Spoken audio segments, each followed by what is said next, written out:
वाणिज्य क्या है और आधुनिक सभ्यता क्या है। संक्षेप में मैं बता दूं, व्यापारिक संगठन दो शब्दों से मिलकर के बना है, व्यापारिक प्लस संगठन। यानी व्यापार करने के उद्देश्य से जितनी हमारी आवश्यकताएं होती हैं उनको इकट्ठा करना व्यापारिक संगठन कहलाता है। इसमें क्या चीज आती है, व्यवसाय को कैसे स्थापित करें, कौन सा व्यापार स्थापित करें, किस तरह से हम व्यापार करें और हम कैसे सफल हों। अब बात करते हैं, क्या यह व्यापार प्राचीन समय से ऐसा था? जी नहीं।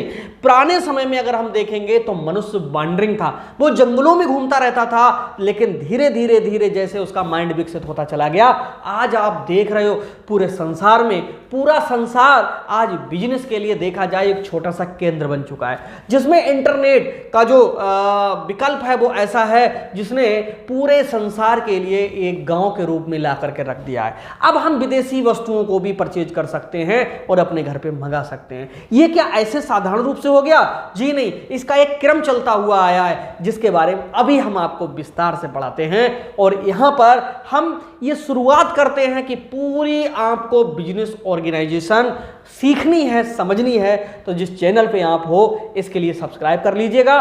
और कोई भी ऐसा चैप्टर नहीं होगा जो 100% आपको बिना हाथ में किताब लिए आ नहीं रहा होगा। तो आइए शुरू करते हैं और समझाते हैं वाणिज्य और आधुनिक सभ्यता। प्यारे बच्चों, अगर आपको कॉमर्स में कहीं पर भी प्रॉब्लम हो, बिजनेस ऑर्गेनाइजेशन ही नहीं, अगर आपको अकाउंट्स में भी कहीं प्रॉब्लम आ रही हो, ऑफिस का नंबर हम दे देते हैं 9719811101। ये ऑफिस का नंबर है जहां अपनी प्रॉब्लम को शेयर कर सकते हो। हमारे कॉमर्स की पूरी टीम है जो आपके लिए कहीं ना कहीं सहयोग करेगी। अब हम बताएं आपके लिए कि व्यापारिक संगठन जो बिजनेस ऑर्गेनाइजेशन है, इसको हम कहते हैं क्या? बीओ। बीओ का मतलब होता है बिजनेस ऑर्गेनाइजेशन। हमने समझ लिया व्यापारिक संगठन क्या है। ओके, अब वाणिज्य एवं आधुनिक सभ्यता के लिए भी हम समझ चुके हैं और अब हम बात करेंगे कि वाणिज्य और आधुनिक सभ्यता में संबंध क्या है। ठीक है, क्या संबंध है, कैसे रिलेटेड है। देखो, वाणिज्य और आधुनिक सभ्यता क्या चीज थी? वाणिज्य क्या है? देखो, किसी भी वस्तु के उत्पादन से लेकर के उपभोग तक जितनी भी क्रियाएं की जाती हैं वो सब किस में आती हैं? वाणिज्य में आती हैं। वाणिज्य को अंग्रेजी में हम कॉमर्स कहते हैं। जैसे ये पेन किसने बनाया? फैक्ट्री ने बनाया। बेचा किसको? थोक व्यापारी के लिए। थोक ने फुटकर को बेचा। फुटकर वाले ने क्या हुआ कि हमारे पड़ोसी को बेचा और पड़ोसी से इसे हम ले आए। और हमने क्यों लिया? अपनी आवश्यकता की पूर्ति के लिए। तो हमसे पहले जितने भी लोग लगे हुए थे वो सब कौन सी क्रियाएं कर रहे थे? कॉमर्शियल क्रियाएं कर रहे थे। यानी लाभ कमाने के उद्देश्य से कोई भी क्रियाएं की जाती हैं वो सब वाणिज्य में शामिल होती हैं, कॉमर्शियल होती हैं। आधुनिक सभ्यता का मतलब यह है कि आज हमारा रहन सहन कैसा है, हमारे चारों ओर का वातावरण कैसा है, ये आधुनिक सभ्यता के अंतर्गत आता है। अब वाणिज्य और आधुनिक सभ्यता में क्या संबंध है? जब संबंध लिखने के लिए आ जाए तो लिखेंगे कि वाणिज्य और आधुनिक सभ्यता में बहुत गहरा संबंध है। आज हम जो बदलाव देख रहे हैं, आज जो परिवर्तन देख रहे हैं वो एक दिन में नहीं हो गया, बल्कि वाणिज्य ने क्या हुआ कि मनुष्य की आवश्यकताओं को ढूंढ ढूंढ कर खोज करके और उसके लिए इस तरह का प्रोडक्शन बनाया, यानी माल उत्पादित किया कि आज का जो मानव जीवन है वो एकदम बहुत ज्यादा बड़ा मतलब एक डेवलप कर चुका है, विकास कर चुका है। आज क्या है, प्रकृति को बहुत पीछे छोड़ दिया है। जहां पर एक मनुष्य पैदल चलना चाहेगा तो वो धीरे धीरे चलेगा, लेकिन आज प्लेन के माध्यम से आप बहुत ज्यादा दूरी को मात्र घंटों में ही निपटा सकते हैं। गर्मी अगर बहुत है तो क्या है कि एसी है, कूलर है, इनका प्रयोग करके हम अपने जीवन में कहीं ना कहीं पर इन सब समस्याओं से दूर हो सकते हैं। बीमार पड़ जाएं, साइंस कितनी आगे बढ़ चुकी है। तो ये मैं बताऊं, वाणिज्य और आधुनिक सभ्यता के बीच में बहुत गहरा संबंध है। वाणिज्य क्या है? जो लाभ कमाने के उद्देश्य से उत्पादन किया जा रहा है वो सब किसमें आता है? वाणिज्य में आता है। आधुनिक सभ्यता में अपने जीवन को अच्छा करने के लिए जो वस्तुओं का हम उपभोग कर रहे हैं, प्रयोग कर रहे हैं, वो हमारी आधुनिक सभ्यता के अंतर्गत आता है। वाणिज्य ना होती तो हमारा जीवन इतना आज जो खुशहाल बना हुआ है ये कभी भी नहीं होता। अब मैं आपको बताऊं कि वाणिज्य के विकास की अवस्थाएं कौन कौन सी हैं। यहां पर जो अवस्थाएं हैं वो हमने यहां 7 अवस्थाओं में यहां पर लिख दिया है। हो सकता है आपको आपकी बुक में 5 मिले या 6 मिले या 7 भी मिल जाए, ठीक है। ये हर राइटर के अपने ऊपर है, लेकिन मैं बताऊं सही ये 7 अवस्थाएं हैं। कौन कौन सी हैं सुनते हैं, बड़ा मजा आएगा। यहां से देखो, सबसे पहला है आत्मनिर्भरता या आखेट युग। जब इस सृष्टि की शुरुआत हुई थी, मनुष्य शुरू में क्या था, वांडरिंग था। वांडरिंग का मतलब होता है जंगल में जैसे और जानवर घूम रहे हैं वैसे ही घूमने वाला था। क्या हम उसको जानवर कहते हैं? कोई अतिशयोक्ति नहीं होगी। अगर हम ये कहते हैं प्राचीन समय में मनुष्य भी एक जानवर था तो कोई बड़ी बात नहीं है, क्योंकि प्राचीन समय में मनुष्य जंगलों में रहता था, उसका कोई ठिकाना नहीं था, उसके कोई घर नहीं थे। वो क्या है, गुफाओं में, नदियों की जो घाटियां हैं उनके किनारे और कंदराओं में, वृक्षों के नीचे, वृक्षों की टहनियों पर, शाखाओं पर अपना निवास करता था। और उस समय मनुष्य का एक ही उद्देश्य था कि पशु जो पास पड़ोस में आ रहे हैं उनको मारो और अपना पेट भरो। इसी कारण से इसे आत्मनिर्भरता का या आखेट युग कहते हैं। आखेट कहते हैं शिकारी के लिए, यानी इस समय में मनुष्य शिकारी था, यानी वो शिकार कर करके तब अपना पेट भरता था। लेकिन क्या हुआ, उसे धीरे धीरे अनुभव होने लगा। उसने देखा कि भाई जिन चीजों का शिकार कर रहा है वो उससे दूर भागने लगे। आपने भी देखा होगा, अगर आप छत पे अगर दाना डालते हैं तो चिड़ियां बहुत ज्यादा चुगने के लिए आपकी छतों पर आ जाती हैं, लेकिन वहीं पर अगर आप किसी भी पशु पक्षी को अगर मारने का प्रयास करते हैं तो वो आपसे दूर भागता है, और जब दूर भागेगा तो तुम्हारे हाथ नहीं आएगा। लिहाजा सबसे बड़ी समस्या यह हुई कि मनुष्य से जो पशु थे वो दूर दूर भागने लगे थे। और दूसरी चीज, जो जंगल में खतरनाक जो जानवर थे वो मनुष्य का शिकार भी करते थे, तो मनुष्य को भी खा जाते थे। तो कुल मिलाकर के बहुत ही ज्यादा समस्या थी इस युग में, जिस युग में हम बात कर रहे हैं आत्मनिर्भरता का या आखेट का युग। इस समय मनुष्य पत्थर के औजारों का, पत्थर के नुकीले औजारों का इस्तेमाल करता था, अपनी सुरक्षा के लिए भी और जानवरों का शिकार करने के लिए भी। लेकिन उसके लिए थोड़ी सी बुद्धि आई। उसने देखा कि अगर हम इन पशुओं को मारने की जगह पर अगर इनको पालेंगे तो क्या होगा कि हमें कहीं ना कहीं इनसे लाभ होगा।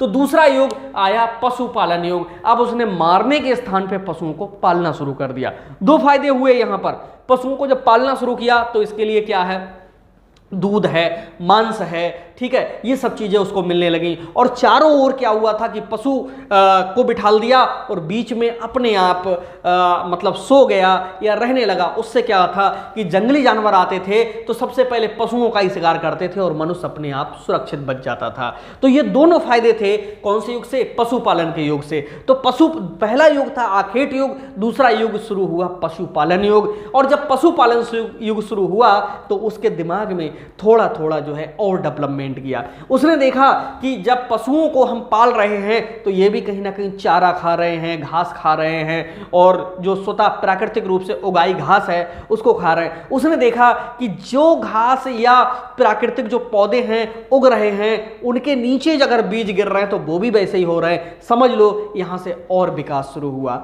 यानी उसने यहां से कृषि की सोच ली, यानी जो पेड़ हैं उन्हीं को फिर से ग्रो किया जा सकता है, पशुओं को चारा भी मिलेगा और उसे अनाज भी मिलेगा। तभी तीसरा युग आया जिसका नाम था कृषि युग। कृषि युग में जब आया तो मनुष्य ने क्या काम किया कि यही जो पालतू जानवर थे इनके सहयोग से कृषि करना शुरू कर दिया। और यहां से जो कृषि के यंत्र हैं, औजार हैं, वो भी बनाना शुरू कर दिया और कॉमर्स की धीरे धीरे शुरुआत हो गई। आपने देखा होगा प्राचीन समय में जो कृषि के यंत्र हैं या पशुपालन से संबंधित छोटे छोटे जो यंत्र थे उनको जो लोग बनाते थे वो कहीं ना कहीं लाभ कमाने के उद्देश्य से अन्य लोगों से कुछ ना कुछ सेवाएं उसके बदले में ले लेते थे। और यहां वस्तु विनिमय प्रणाली इन दोनों युगों से शुरू हो चुकी थी। ठीक है, अब कृषि युग में क्या हुआ कि मनुष्य ने जो नदियां घाटियां हैं उनके किनारे रहना शुरू कर दिया।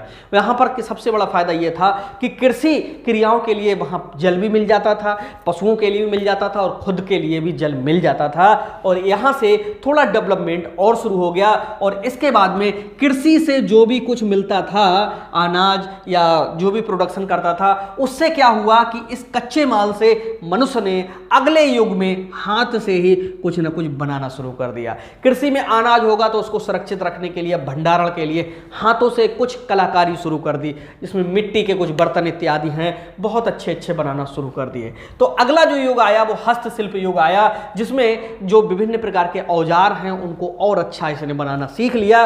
और जब यहां से बनाना सीख लिया तो इसका जो माइंड है मनुष्य का और डेवलप हो गया। अब उसने देखा कि कुछ लोग जो है लगातार काम कर रहे हैं और कुछ लोग जो है दूसरे लोगों के लिए सेवा प्रदान कर रहे हैं। रहे हैं। ओके, यहीं से हम आपको बताएं हाथ की कारीगरी शुरू हो गई थी। यहाँ से लोग जो, जैसे आपने मिस्त्री का नाम सुना होगा, वो यहीं से शुरू हो गए थे। और जब हस्तशिल्प उद्योग से उसने छोटे छोटे यंत्रों को बनाना शुरू किया, उन यंत्रों की सहायता से अन्न प्रोडक्शन शुरू हो गए, अन्न उत्पादन शुरू हो गया, जो घर के अंदर ही होता था। इसे हम गृह उद्योग युग या कुटीर उद्योग हम भी कहते थे। कुटीर उद्योग का मतलब होता है जिसमें हाथों से ही छोटे छोटे वस्तुओं का निर्माण बनाया जा सके। ठीक है, यानी एक उद्योग का रूप ले लिया। उद्योग का मतलब होता है वह स्थान जहां पर किसी वस्तु को हम बनाएं, वो हमारा क्या कहलाता है? उद्योग कहलाता है। अब यहां पर प्यारे बच्चों, मनुष्य ने क्या काम किया कि वस्तुओं को बनाना और बेचना, बनाना और बेचना, बनाना और बेचना शुरू कर दिया। और यहां पर हस्तशिल्प के बाद मुद्रा का भी आविष्कार हो चुका था। अब वस्तु बनाई और मार्केट में उसे बेच दी। अब गृह उद्योग युग में जब मनुष्य के लिए फायदा हुआ, उसने क्या है कि टेक्निक को अपनाया और सीख लिया, उत्पादन और बड़े स्तर पे किया, तभी हमारा आ गया क्या?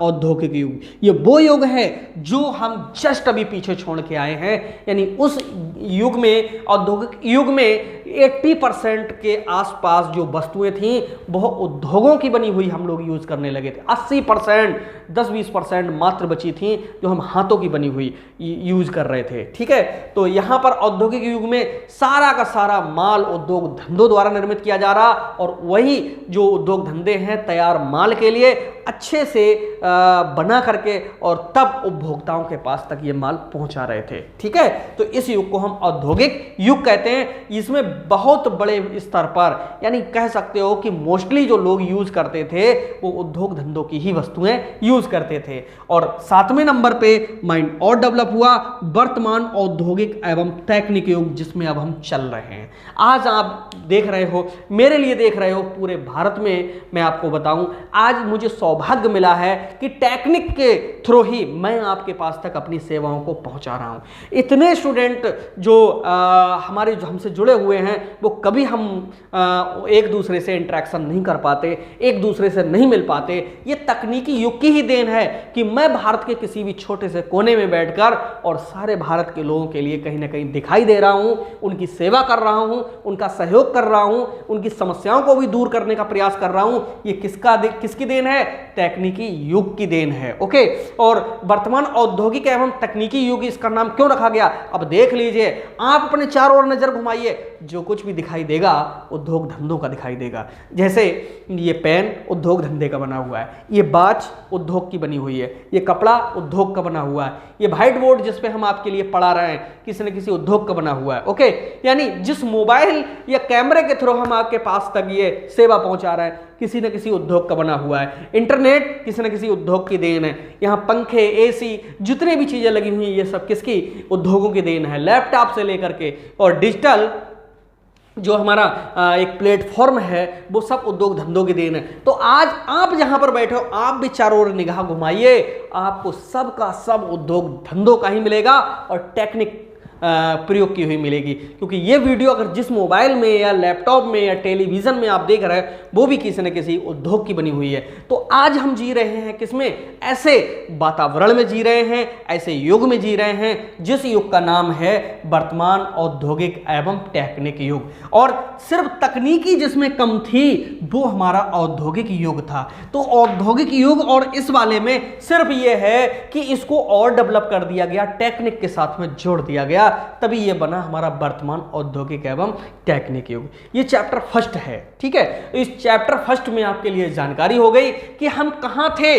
जंगल में घूमने वाले हमारे जो वंशज थे, हमारे जो पूर्वज थे, वो एक वॉन्डरिंग लाइफ जी रहे थे। और आज हम कौन सी लाइफ जी रहे हैं?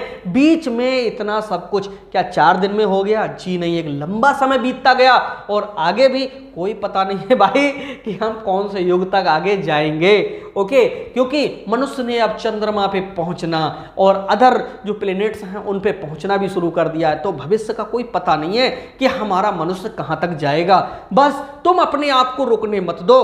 तुम कॉमर्स अगर लिए हुए हो, तुम मजबूरी में मत पढ़ो, तुम खुशी से पढ़ो। अगर 100% अगर कामयाब ना हो, ये नंबर है, इस पर शिकायत कर देना। बशर्ते जैसे जैसे हम आपको पढ़ाते जा रहे हैं वैसे वैसे आप पढ़ते जाइए। कुछ भी नहीं है कॉमर्स में। अगर हाथ में किताब कभी लेनी पड़ जाए तो मुझसे कह देना, ना, बशर्ते आप सारे वीडियोस को देखते हुए चले जाओ। जो लोग हमसे जुड़े हुए हैं उनके पास में पीडीएफ नोट्स भी पहुंच रहे होंगे, इतने ईजी हैं कि किताब की जो कठिन भाषा है वो सब उनके पास में नहीं पहुंचे रही। जो नोट्स हैं इतने सरल और अच्छे बने हुए हैं। किताब में तो आपको 4 हेडिंगें मिलेंगी, लेकिन हमारे नोट्स में आपको कम से कम 14-14 मिलेंगे। तो ये सब चीज़ें क्या हैं? ये आपको टॉपर बनाने के लिए है, ये आपकी हिम्मत बनाने के लिए है, ये आपको अच्छा नॉलेज देने के लिए। तो ये वीडियो आपको कैसी लगी कमेंट में ज़रूर लिखना, और अगर हो सके तो ये चैनल भी सब्सक्राइब कर लीजिए और अपने दोस्तों को भी शेयर जरूर कर दीजिए। ओके, और जुड़े रहिए कॉमर्स विद संजीव सर के साथ।